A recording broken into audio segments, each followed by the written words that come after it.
congreso, que seguramente han venido ustedes disfrutando en cuanto a sus exposiciones y en cuanto a los nuevos conocimientos que seguramente los colegas que me han antecedido fueron brindando a través de sus conferencias o participaciones. En el caso mío, voy a hablarles un poco, un ratito, sobre las diferencias y similitudes entre las discalculias del desarrollo y lo que hoy llamamos fobias a las matemáticas, también aritmofobia, para presentar de alguna manera dos dificultades que los niños y las niñas pueden enfrentar en relación al aprendizaje de las matemáticas, siendo cada uno de ellos muy diferentes.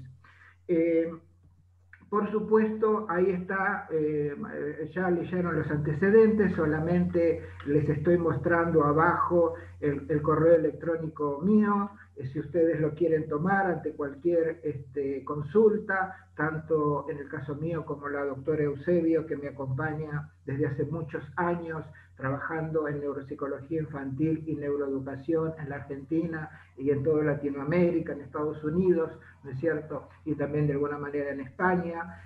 Bueno, siempre presto a informarlos, si necesitan algo, escribirles, ponernos en contacto, poner y vincular lo que es la neuroeducación al pensamiento y al hacer de todos ustedes. Bien, la idea que transitemos en este tiempo, algo que podemos introducir como tema, hablar un poquito de dificultades del aprendizaje, el concepto de comorbilidad, lo que entendemos por bajo desempeño en matemáticas, qué centramos como idea cuando hablamos de discalculia del desarrollo o doble D, como ahí se lo está viendo, y por qué relacionarlo con la fobia a las matemáticas o aritmofobia. Vuelvo a decirles, para marcar clásicamente una diferencia que algunas veces puede confundir la situación y pensar que un niño o una niña es discalcúlica cuando no lo es, o hacer también un mal diagnóstico y a niños que son discalcúlicos no tomarlos en cuenta. Por supuesto, ¿no es cierto?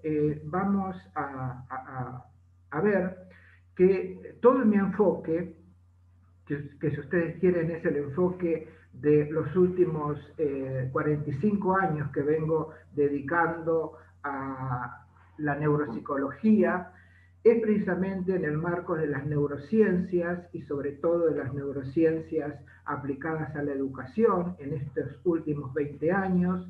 Y como ustedes verán ahí, clásicamente en los trastornos específicos de aprendizaje, tal lo mencionado en el centro de la diapositiva, ustedes ven claramente la confluencia de los aportes de las neurociencias, por un lado, que han avanzado notablemente en relación a brindarle aportes, por ejemplo, a las ciencias de la educación, pero en realidad iluminando el camino histórico también de la psicología y sobre todo de la psicología educacional y de la psicología clínica. Y dentro de las neurociencias, básicamente, como yo les comentaba, nuestro quehacer en neuropsicología infantil desde hace, vuelvo a decirle, aproximadamente 45 años, cuando era muy difícil de hablar de las aplicaciones de las neurociencias hacia la psicología, hacia la educación, incluso hacia la psicopedagogía. Como ustedes saben, la psicopedagogía ha sido desde sus inicios un área de conocimiento que surgió en la Argentina, más específicamente en la Universidad de El Salvador, y a posteriori se extiende al resto de Latinoamérica y de alguna manera también a España.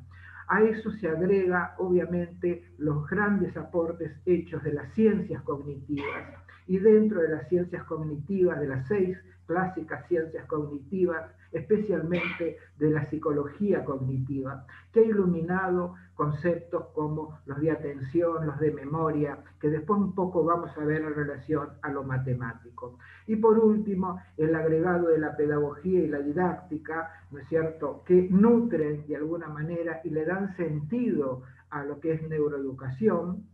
Si no, estaríamos básicamente en el ámbito de la neuropsicología infantil más que de la neuroeducación, y claramente se observa esto a lo largo del desarrollo, ¿no es cierto?, en lo que son los trastornos específicos de aprendizaje.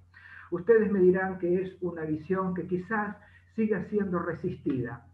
Cuando yo empecé hace muchos años en la Argentina era mucho más resistida que hoy, que quizás haya hecho una profunda inversión y rápidamente, ¿no es cierto?, personas con muy poca formación dentro de las neurociencias hoy hablan de neuropsicología o de neurociencias aplicadas a la educación, y la neuroeducación viene a plantear, ¿no es cierto?, una forma diferente de ver la educación. Ya desterrando los viejos postulados y en desuso del determinismo sociológico que siempre la caracterizó, poniendo en tela de juicio muchas veces los tenues y pobres teorías filosóficas que han basamentado la pedagogía y la didáctica. El escuchar todavía a personas que hablan de discapacidad, ¿no es cierto?, salvo en el caso de la discapacidad intelectual, en vez de hablar de neurodiversidad, de trayectos evolutivos diversos, de condición o de diversidad funcional, como le ha planteado un grupo importantísimo de las neurociencias a las ciencias de la educación, que es común que se resistan a estos cambios, ¿no es cierto?, porque quizá no fueron graduados en el tiempo y son demasiados estudios científicos para volcar a la educación. Esa es nuestra visión, la visión de la doctora Eusebio, ¿no es cierto?, que vuelvo a decir, me ha acompañado en la presentación de estas formulaciones desde hace muchísimo tiempo, y es lo que representa el CENIP de Buenos Aires en cuanto a enfoque teórico y también a enfoque clínico. Bien, planteado esto, les quiero plantear de alguna manera qué entendemos por dificultades de aprendizaje. Y de ahí, ¿no es cierto?, fíjense que si bien es rechazado muchas veces los esquemas que clasifican como el DSM-5, en el caso de un texto que clasifica, define y agrupa las dificultades que niños y niñas tienen en cuanto a lo cognitivo y emocional, ¿no es cierto?, sigue siendo importante porque nos da la posibilidad de comprendernos entre profesionales, y como ustedes verán ahí, ustedes ven que ahí se centra la discalculia como un trastorno, como una condición que afecta el aprendizaje de las matemáticas básicas, en relación también a la dificultad disléxica, que tiene que ver con niños y niñas que tienen dificultad en la adquisición de la lectura.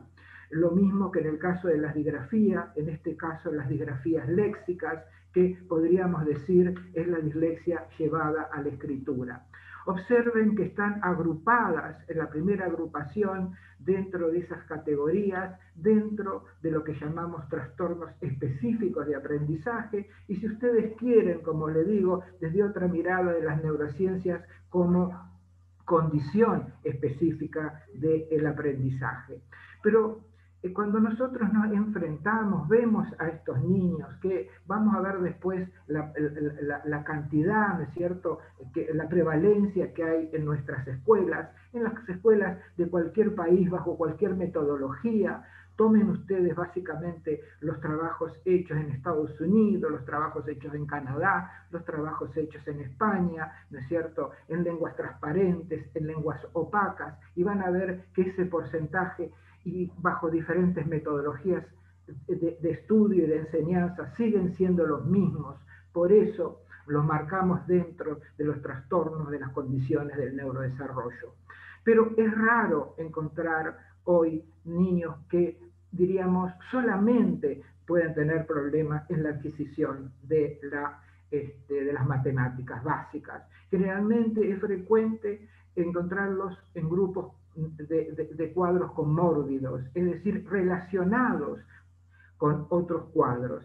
Así es, por ejemplo, que encontramos niños con discalculias que se asocian a niños con trastornos por déficit de atención y con hiperactividad, niños que tienen trastornos en la comunicación.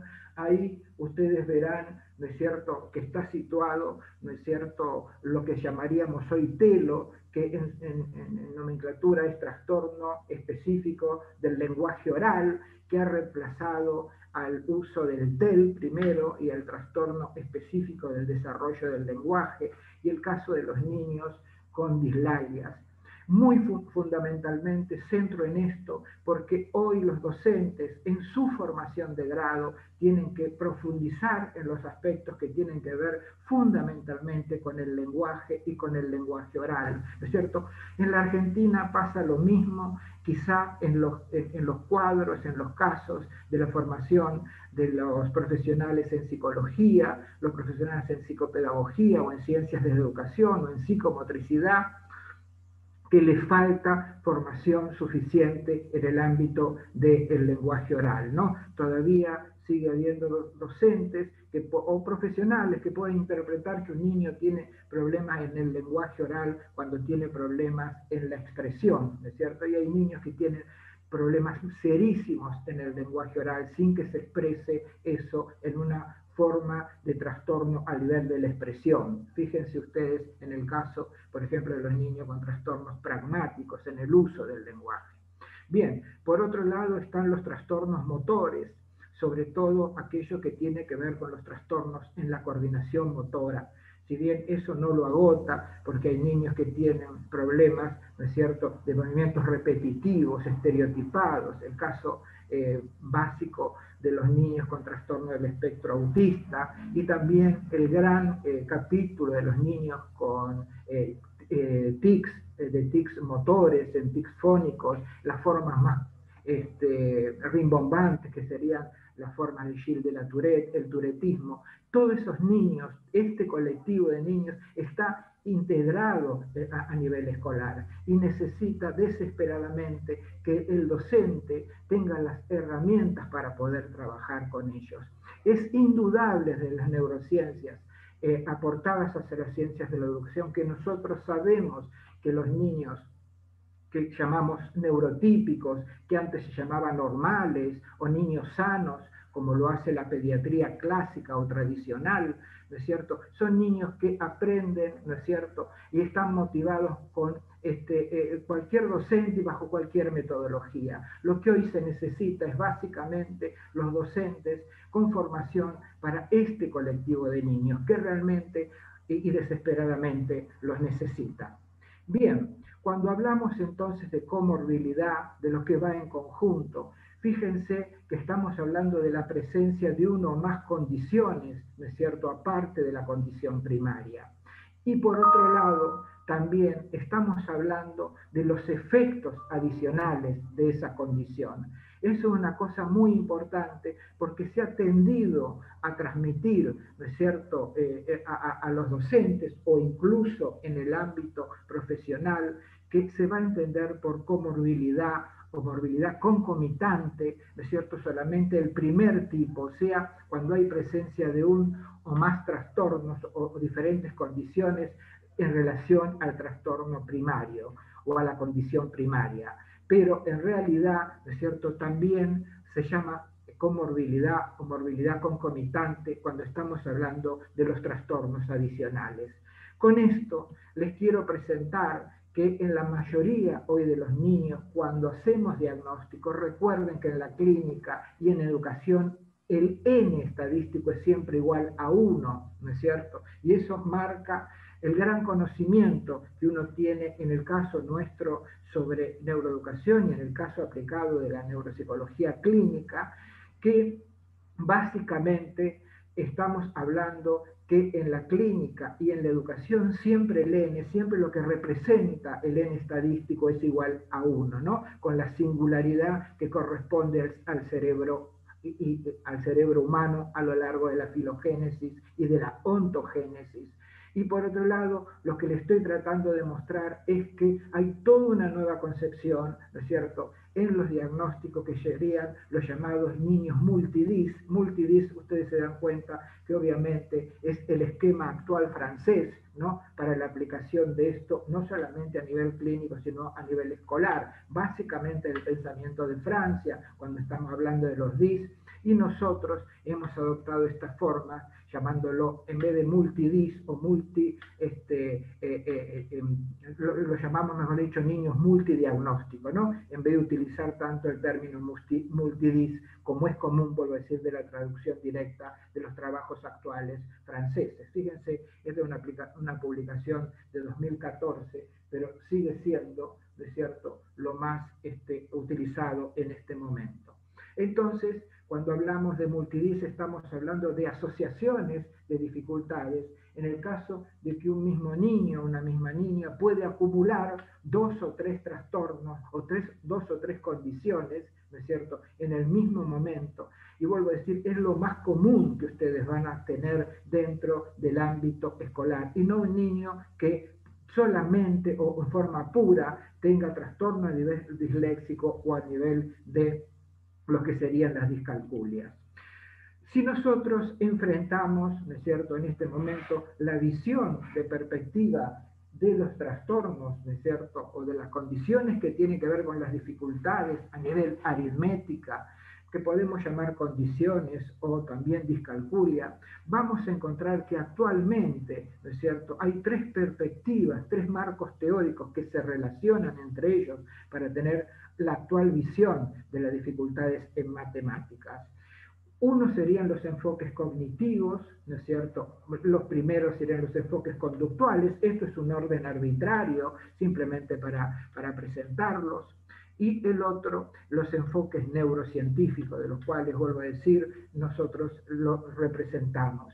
Dentro de los enfoques conductuales, cognitivos y neurocientíficos, vuelvo a decirle, no hay una oposición, hay una relación entre ellos. Y nosotros podemos rápidamente adquirir nuevos conocimientos, actualizar aspectos de los conocimientos provenientes de la psicología cognitiva o de la psicología cognitiva aplicada a la educación, ¿no es cierto?, los aportes de las neurociencias o del enfoque conductual, sin necesariamente producir oposiciones entre uno y otro, sino un enriquecimiento mutuo entre estos 3 tipos de condiciones que hoy podemos llamar, se constituyen como clásicas. En el enfoque conductual, obviamente, se relaciona el enfoque de las matemáticas con el comportamiento y con el resultado, ¿no?, con el rendimiento. Cuestión que es muy importante y que ustedes saben ha hecho que se trabajara con gran cantidad de población y que pueda haber formas de evaluación, ¿no es cierto?, objetiva para niños con dificultades en este área, y también con programas que tienen que ver con el aspecto de la recuperación de las dificultades matemáticas. Mientras que los enfoques cognitivos se centran más que en los resultados, en las representaciones mentales y en los procedimientos que intervienen para resolver procedimientos matemáticos. Vuelvo a decir, es importante esto, toma las bases obviamente de la psicología cognitiva y por detrás de eso obviamente de las ciencias cognitivas. No es resultado planteado como en la conducta o el comportamiento, el enfoque anterior, sino planteado desde los procesos que llevan a ese resultado. Y, por supuesto, está el enfoque neurocientífico, que es obviamente el que más está representado en este caso por nosotros, y cuando digo por nosotros, vuelvo a decir, por la doctora Eusebio, que me acompaña, ¿es cierto?, y por mí, que es el enfoque neurocientífico. El caso del enfoque neurocientífico obviamente ha trabajado desde la perspectiva genética y sobre todo genética y epigenética. La perspectiva genética y epigenética va a cambiar la concepción, obviamente, de no solamente la clínica, sino también de la educación. Es necesario que se incluyan estos trabajos que se vienen haciendo, por lo menos en forma general, hacia el ámbito docente, ¿no es cierto? Quizás no sea lo que, los conocimientos que en forma directa ustedes puedan utilizar, pero sí que ustedes pueden entender que hay un conjunto de genes que son muchos y que aportan muy poquito, ¿no es cierto?, en la constitución de un cerebro que va a ser más proclive o menos proclive al aprendizaje, en este caso de las matemáticas, como lo mismo podría pasar en el caso de la lectoescritura o en el caso del lenguaje oral.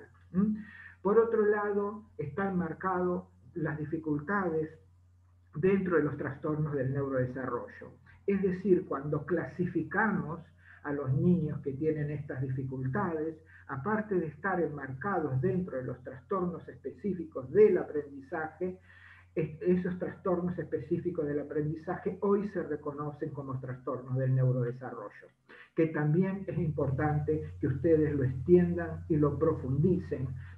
Tiene una lógica esto, es decir, a lo largo de los años, sobre todo de los últimos años, lo más negado es obviamente la biología, ¿no? Con el asunto de atentar sobre el modelo médico, que es aparente, y las etiquetas. Obviamente lo que más se niega es obviamente el remanente biológico y sobre todo la idea de cerebro corporal, la idea de mente extensa, que es propiamente del acervo de las neurociencias. Y también toma el enfoque neurocientífico en las manifestaciones cerebrales, obviamente asociadas al funcionamiento normal, o como llamamos ahora neurotípico, y a los problemas de los trastornos aritméticos. Es decir, se ha centrado fundamentalmente en estos tres aspectos. Agreguen en la perspectiva, obviamente, genética, lo epigenético, que va a iluminar en forma monumental los próximos años con respecto a la investigación y a luz directa, ¿no es cierto?, para que los docentes y los profesionales del ámbito de la salud, sobre todo los psicólogos, los psicopedagogos, los médicos, neurólogos, los médicos psiquiatras de niños, ¿no es cierto?, los médicos genetistas tengan una perspectiva totalmente diferente para poder explicar cómo una cosa, ¿no es cierto?, una condición puede pasar de una generación a otra sin tener que ver eso, por ejemplo, con los genes sexuales. Eso lo va a demostrar la epigenética, lo está demostrando, ¿no es cierto? Y empieza a explicar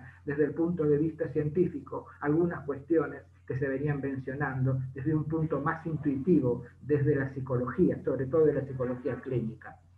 Bien, ¿y cuáles son los factores implicados en el aprendizaje de las matemáticas? Observen, por supuesto que debe haber en el aprendizaje de las matemáticas fuertemente aspectos de orden motivacionales. Recuerden que la motivación para nosotros siempre es interna, ¿no es cierto?, es propia del sujeto, y lo que hace el docente o lo que hace un profesional del área de la psicopedagogía es incentivar, pero la motivación obviamente está engramada fundamentalmente a un neurotransmisor que es la dopamina, que marca aquello que viene, el deseo, lo que está por venir, y ustedes deben hacer que eso se mantenga a lo largo de toda la expresión de su hora de clase, ¿no? Es decir, el docente debe ser fomentador, creador de dopamina para el propio sujeto, mientras ustedes levanten la dopamina del niño, no que lo ingiera a través de una medicación, sino que ustedes la mantengan y la relacionen, siempre el niño se va, o la niña se va a mostrar interesado, porque vuelvo a decir, el camino de la motivación es el camino clásico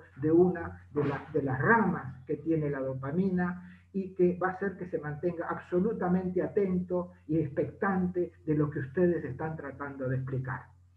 Por supuesto, también tiene que ver con la adquisición de los conceptos básicos a nivel matemático y muy fundamentalmente a ciertas funciones cognitivas de apoyo.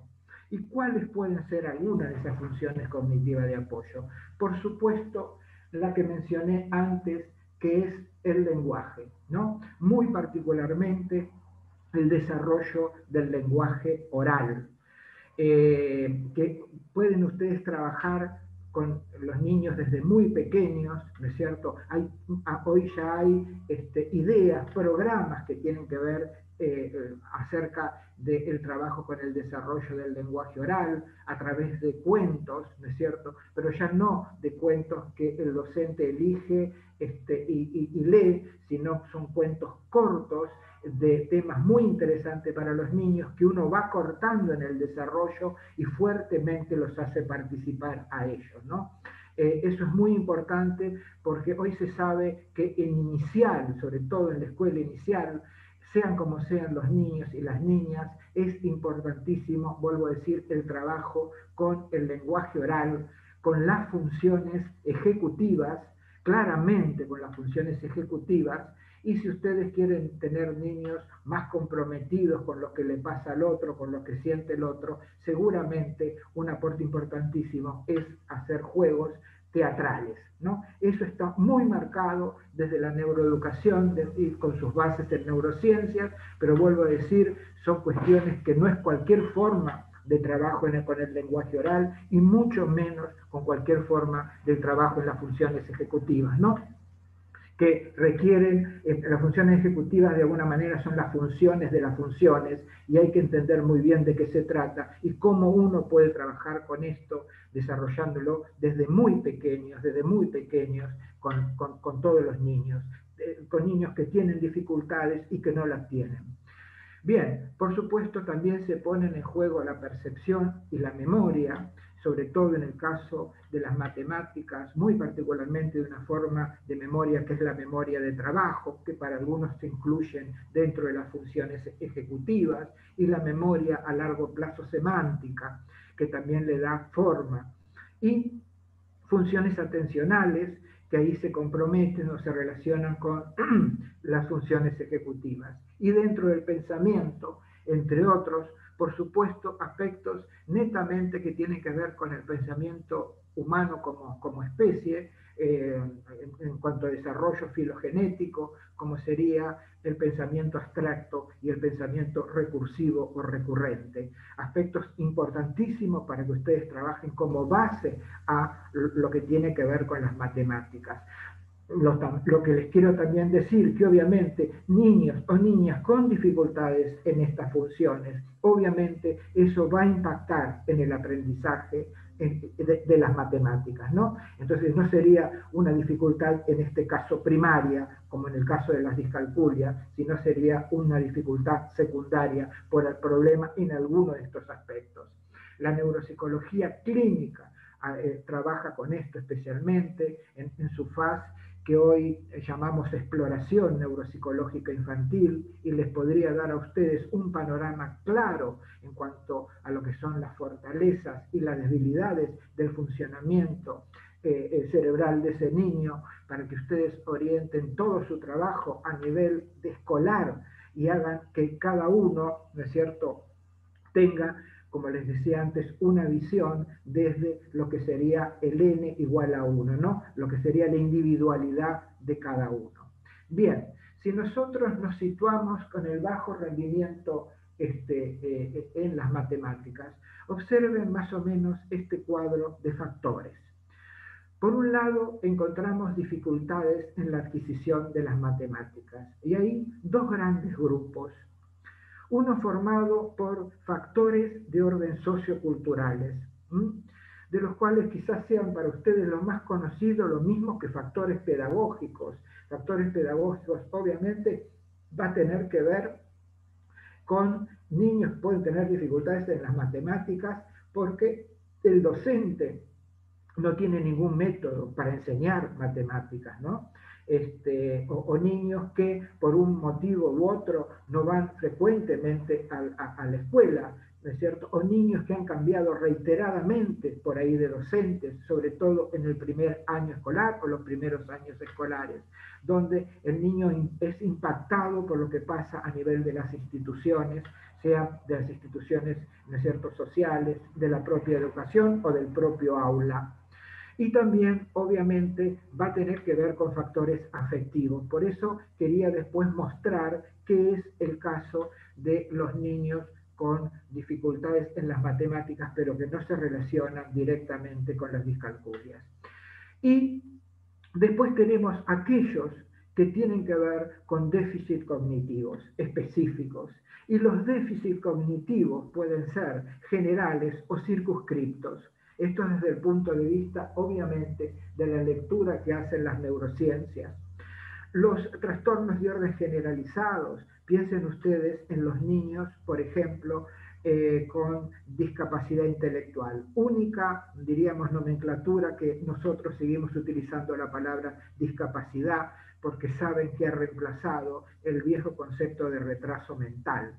Entonces se ha aceptado, los propios padres, ¿no es cierto?, han aceptado y han preferido la utilización de la palabra discapacidad intelectual, aunque uno puede también hablar de diferentes condiciones, ¿no? Por ejemplo, es primario, ustedes saben que los niños, por ejemplo, con síndrome de Down, como trastorno obviamente cromosómico, la mayoría de ellos cursan con discapacidad intelectual que puede ser moderada, ¿no es cierto? Y nosotros preferimos hoy hablar no de síndrome de Down, sino condición Down, tratando, vuelvo a decir, que no se cargue negativamente la utilización de la nomenclatura clásica. Por eso vuelvo a decirle que es posible que, salvo en el caso de la discapacidad intelectual, la palabra discapacidad o el concepto sea reemplazado por neurodiversidad, trayectorias evolutivas diversas, condición o, más exactamente, diversidad funcional, como insiste, por ejemplo, España en sustituir el concepto de discapacidad. Y por otro lado, entonces tenemos los trastornos específicos en la adquisición de las matemáticas, que ahí la dificultad sería primaria. Y a eso es lo que llamamos discalculia, en el término, si ustedes quieren, de la historia clásica francesa, y trastornos específicos del aprendizaje con dificultad en las matemáticas, como sería más el concepto, si ustedes quieren, americano. Si bien hay otras formas que clasifican, otros textos que clasifican, como la CIE, ¿no es cierto?, 11, que rige para toda Europa, ¿no es cierto?, la clasificación que tiene Cuba, que les propia. Hay intentos de hacer unas clasificaciones para Latinoamérica, ¿no es cierto?, que siempre está en idas y vueltas con respecto a eso, pero lo más utilizado, por lo menos en Occidente, obviamente, vuelvo a decirle, es el DSM-5, ¿no es cierto?, que tiene una vieja tradición en los anteriores, y también, por supuesto, la CIE 11, como los dos grandes textos que clasifican y se utilizan también para definir y pensar en cada una de estas condiciones. Bien, entonces hemos focalizado que en el caso de las discalculias la dificultad es estrictamente de orden específico. Y si nosotros, ¿no es cierto?, lo definimos, de las tantas definiciones que existen, observen este autor, que obviamente es inglés, y junto con el francés Dehaene, es de los autores que más han trabajado históricamente desde las neurociencias para interpretar. En el caso de Dehaene, aparte, es un matemático que se vuelca a las neurociencias, ¿no es cierto?, lo cual le da una garantía enorme en cuanto a su formación. Fíjense que cuando se está hablando de discalculia como definición, se habla de un déficit primario, severo y selectivo. ¿En qué? En relación a la aritmética, ¿no es cierto?, de los niños, ¿no es cierto?, que aparte, observen, son todos niños que tienen una capacidad intelectual normal, promedio o sobre el promedio, que no hay presencia de problemas motores, ¿no es cierto?, ni sensoriales, es decir, son clásicas definiciones de inclusión y exclusión. ¿Qué es lo que debe haber y qué es lo que no debe haber? Por supuesto, ¿no es cierto?, ahí lo importante es mostrar que en el caso de la discalculia, dentro del engrama de los trastornos específicos de aprendizaje, ¿no es cierto?, y los trastornos del neurodesarrollo, es primario, severo y selectivo en el niño o en la niña. Y acá, muy importante, es que ustedes observen cuadro de discalculia que podría ser exactamente igual para las dislexias o igual en el caso de las disgrafías, ¿no es cierto?, sea de la disgrafía léxica o la disgrafía motora, pero sobre todo de la disgrafía léxica. Fíjense que se habla de tres aspectos, uno que es selectivo, otro que es duradero y otro que es resistente, para todos los tipos de condiciones de dificultades específicas de aprendizaje.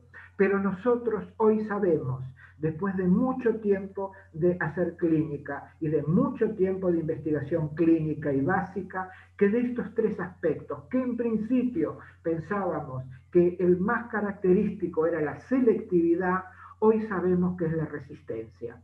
Es decir, cuando ustedes me podrían preguntar, ¿qué quiere decir, Roberto, la resistencia? Precisamente a que cuando el problema es a nivel de la discalculia cuando es grave o severa es muy resistente a la reversión, tanto sea desde el plano de lo pedagógico cuanto del hacer clínico. Lo que caracteriza un cuadro de discalculia es clásicamente el tema de la resistencia a la modificación. Lo mismo pasa con las dislexias, ¿no? Es decir, lo que actúa en las dislexias es la dificultad para revertir esa situación. Cuando rápidamente ustedes la revierten, cuando rápidamente se revierte a nivel clínico, no estamos hablando de una discalculia o una dislexia, estamos hablando de un retraso lector o un retraso de adquisición de las matemáticas, que son cosas diferentes y que, vuelvo a decir, deben ser ya incluidas en la formación de los futuros docentes, cuanto que los futuros psicólogos, psicopedagogos, sobre todo los psicólogos educacionales, los psicopedagogos, los científicos de la educación, los psicomotricistas, todos ellos tendrían que tener esta formación para cambiar la visión, vuelvo a decir, vieja y desusada del determinismo sociológico que ha caracterizado durante años a la educación. Bien, y entonces vamos a la prevalencia. Fíjese que cuando vamos a la prevalencia, prácticamente todos los países del mundo nos anuncian casi la misma prevalencia. Alrededor del 1% de los adultos presenta una discalculia profunda, lo cual quiere decir que es un trastorno del neurodesarrollo que se va a mantener en el tiempo, tiene cierta cronicidad. Y esto puede ser que se represente de formas diferentes, puede ser que la sintomatología, los signos, sobre todo, pueden ir cambiando, pero sí que se mantiene, ¿no es cierto? Y la prevalencia a nivel escolar es de aproximadamente 1,3% de la población escolar, no de la población general, sino de la población escolar. Vuelvo a decir, en todos los niveles.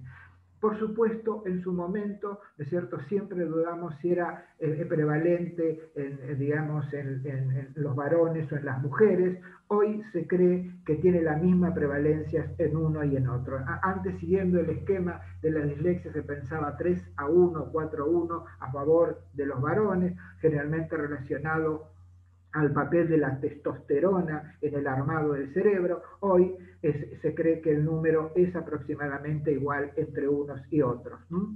En los nuevos trabajos que tienen que ver, vuelvo a decir, sobre prevalencia. Bien, entonces, dentro de lo que es la discalculia del desarrollo, que es un tema que uno puede hablarlo en este ratito o puede dar una diplomatura completa, porque la información que hoy se tiene, si bien es menor que la cantidad de investigaciones que están nutriendo, por ejemplo, el hecho o el cuadro de las dislexias, hoy también hay muchos trabajos hechos sobre discalculia. Les recomiendo, si ustedes no lo conocen, la revista española de neurología, que ustedes la pueden rastrear, ¿no es cierto?, por internet, se pueden asociar, es gratuita, ¿sí? Entonces es una revista de muy buen nivel, es una revista con referato, es una revista en español, y ustedes van a encontrar ahí muchos trabajos hoy sobre esto que estamos mencionando como discalculia, como trastornos específicos del aprendizaje, ¿no? y es una cuestión que les puede servir mucho para los aportes y los conocimientos actualizados que ustedes podrían tener. Bien, entonces, cuando estamos hablando de discalculia del desarrollo, por supuesto estamos hablando de que está afectado el sentido del número, que es uno de los componentes básicos que hoy entendemos en la afectación de la discalculia, el concepto de sentido del número. Entonces, consiste, ¿no es cierto?, en percibir un conjunto o una cantidad sin necesidad de contar. Eso es obviamente parte del sentido del número. Recuerden que yo mencioné un autor que es de Am, ¿no es cierto?, el francés que ha trabajado hace muchísimo con esto, ¿no es cierto?, están sus artículos publicados no solamente en francés, sino hay libros en español que ustedes pueden profundizar. Bien, y entonces, esperen que me quedé trabado, una de las cuestiones sería que estos niños tienen problema en la súbitización, ¿no? Que ustedes saben quiere decir súbito, es la posibilidad de captar un número de elementos con un solo golpe de vista, generalmente en términos de 3 elementos, y es prácticamente una condición dada desde el nacimiento y que aparte se comparte con otras especies, no solamente la especie humana. Entonces, una de las dificultades en el concepto sería el problema en la subitización.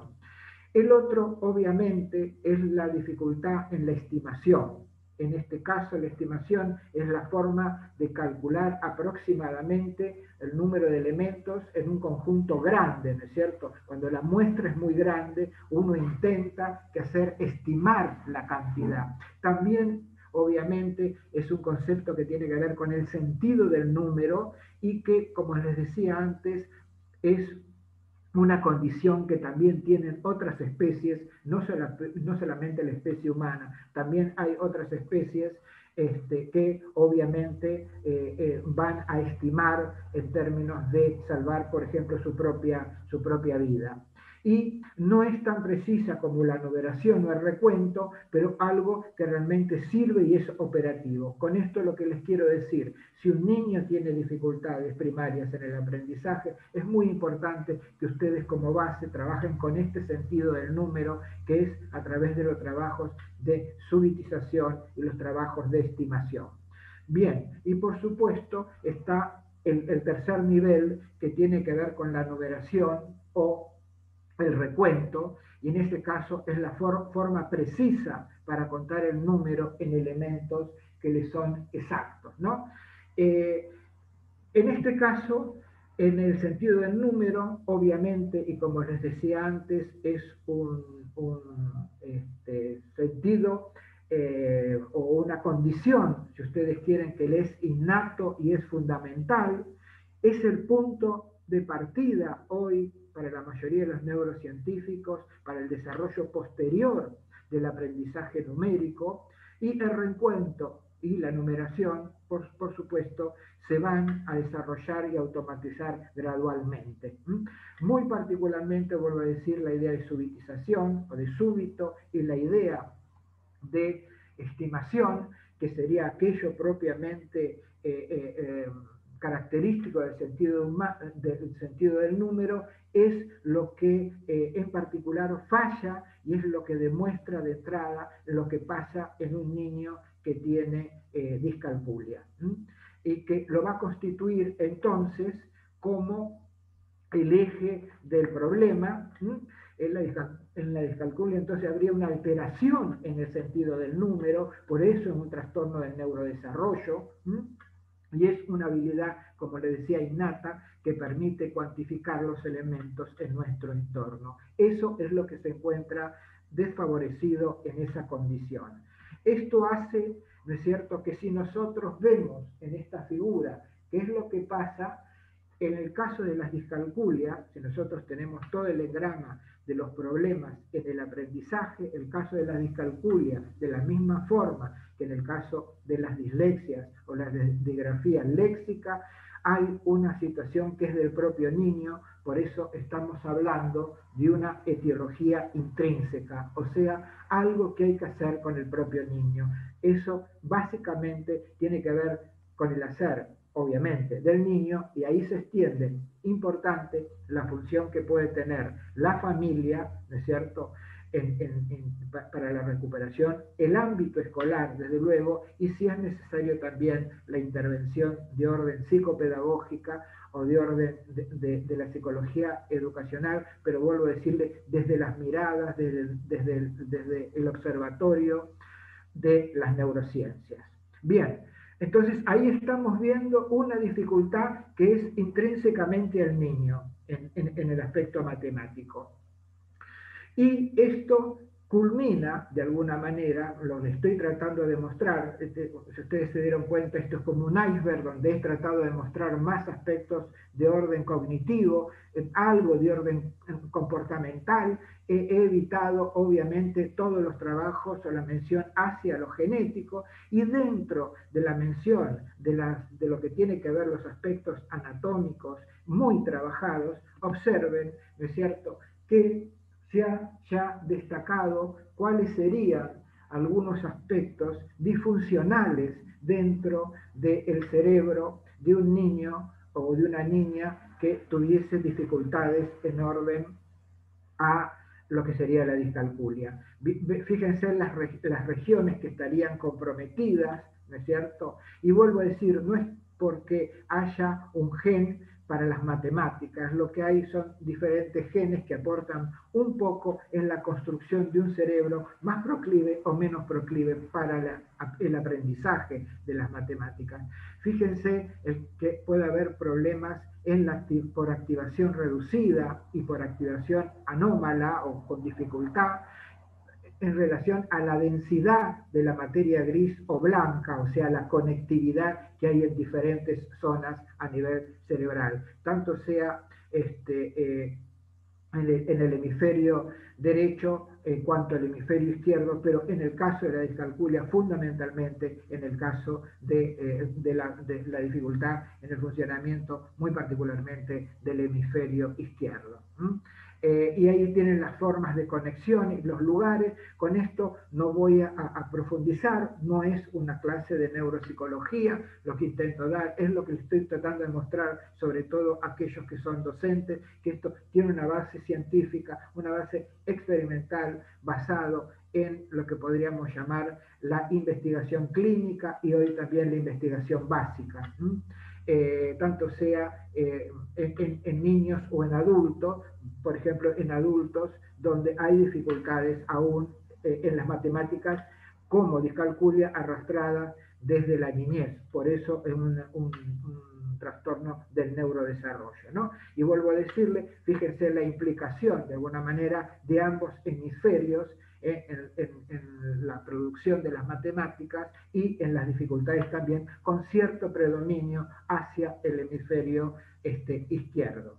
Bien, y por el otro lado, ahora, les quiero mostrar el otro cuadro, ¿no es cierto? Aquel que tiene que ver con las fobias a las matemáticas, a los que llamamos, vuelvo a decir, aritmofobia. Y acá, particularmente, ustedes van a ver un problema matemático que se relaciona, como decíamos, con el otro, aparentemente, porque el niño y la niña tienen dificultades en la adquisición de las matemáticas, pero no tiene nada que ver con una discalculia.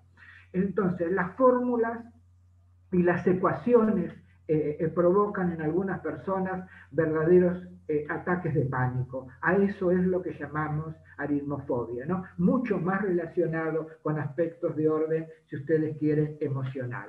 Entonces, particularmente, rara vez, ¿no es cierto?, el miedo a los números y a la aritmética se debe a una deficiente habilidad para el cálculo, ¿sí? Rara vez se debe a eso. Algunas personas con esta condición, ¿no es cierto?, incluso son personas que tienen una capacidad muy elevada, o sea, son niños y niñas que pueden tener una característica incluso mayor, digamos, una neurodiversidad a favor de un gran desarrollo a nivel cognitivo. Y sin embargo, quedan impactados bajo la idea de la fobia, ¿no es cierto?, a las matemáticas, como estamos diciendo.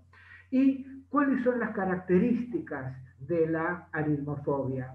Obviamente, las expectativas negativas, es decir, las expectativas negativas surgen desde los adultos que rodean al niño, que muchas veces no solo son los padres, sino los propios docentes, que empiezan a hacer mención que las matemáticas de por sí son complejas, ¿sí? Dentro de los conocimientos, la matemática sería un hacer y una ciencia compleja que cuesta aprender y impacta enormemente en niños que tienen ciertas características de inseguridad.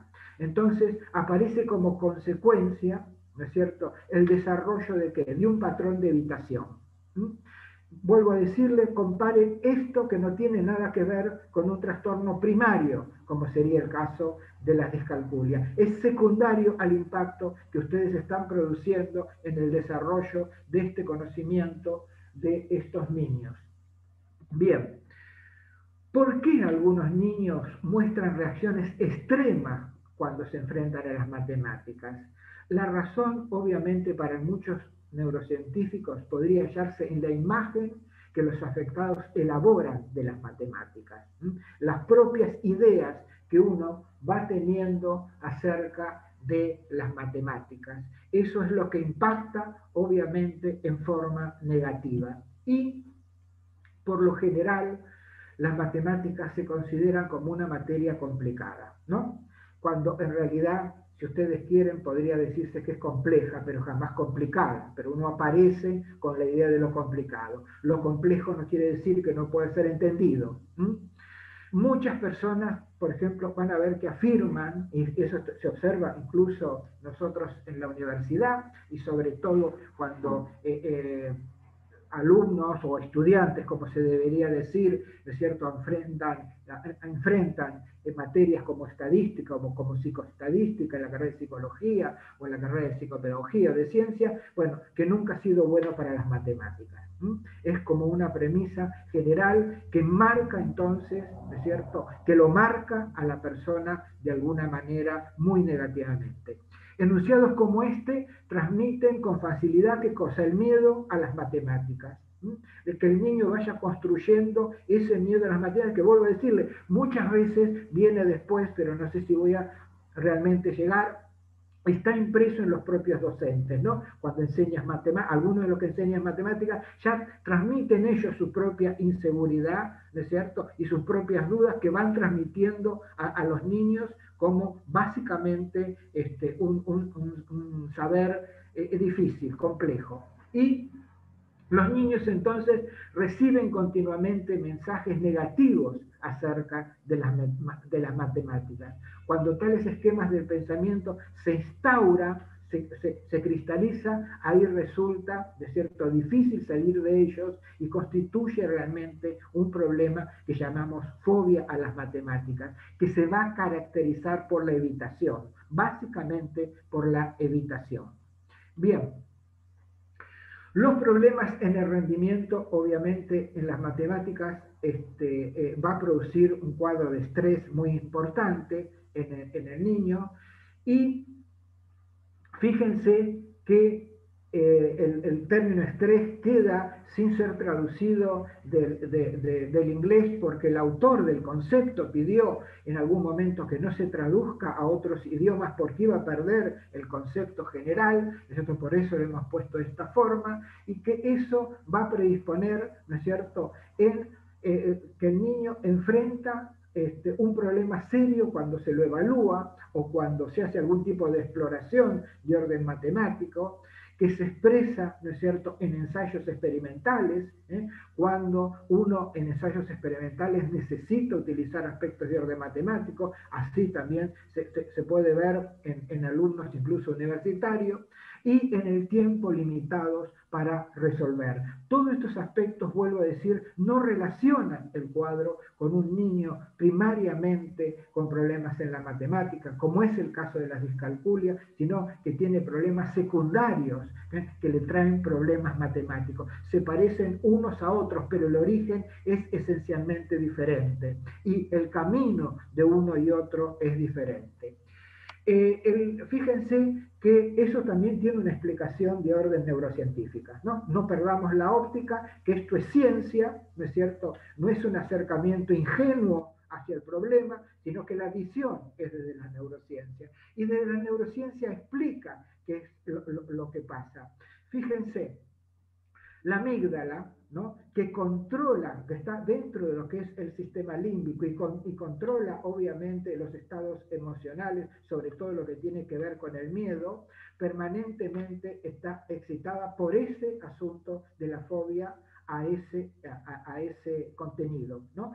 Vuelvo a decir, inducido por las propias personas que lo rodean al niño, sean los docentes, sean los padres, sean las personas de la comunidad.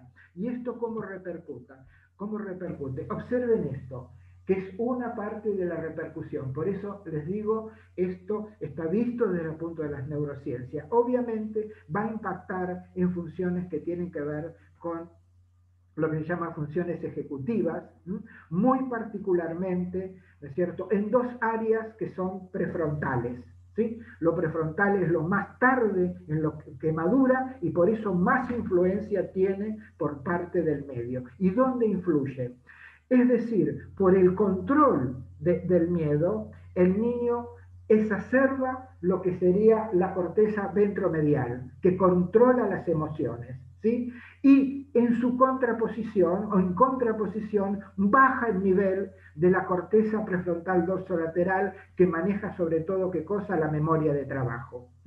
Y eso le refuerza, obviamente, el problema matemático. El control extremo de la ansiedad, ¿cierto?, que le provoca las matemáticas, es decir, exacerba el control del sistema límbico por el miedo, ¿no es cierto?, y disminuye los aspectos de la corteza prefrontal que va a tener que ver con la memoria de trabajo y con ello, con el aprendizaje propiamente de las matemáticas, lo cual va a reforzar en el niño, ¿no es cierto?, en un hacer, a ver cómo decidiría, un hacer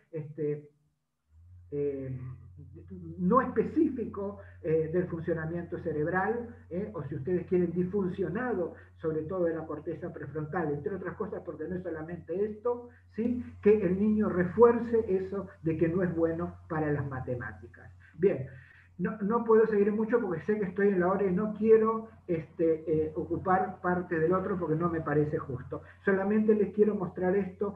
Si de un punto la discalculia tendría que ver con un problema intrínseco, en el caso de las fobias a las matemáticas o la aritmofobia, tiene del lado que ver con la etiología externa, extrínseca. Es aquello que lo produce, es externo. Y obviamente, ¿no es cierto?, lo más importante es que ustedes piensen que de un punto o del otro el impacto es muy grande hacia las matemáticas, pero el camino es diferente. Por un lado, el camino de las neurociencias marca, en el segundo caso, el apoyo de la psicología clínica, ¿no es cierto?, y en el primer caso, obviamente, de la neuropsicología clínica infantil. Lo último que les quiero decir, que después de todo esto, es que la singularidad de cada cerebro, obviamente, es la singularidad de cada persona. Espero que me hayan entendido lo que es común y lo que es diferente en estos dos cuadros. Muchas gracias por haberme escuchado y bueno, espero que le haya sido útil y no quiero avanzar para no sacarle tiempo al expositor que sigue. Muchas gracias por haberme escuchado.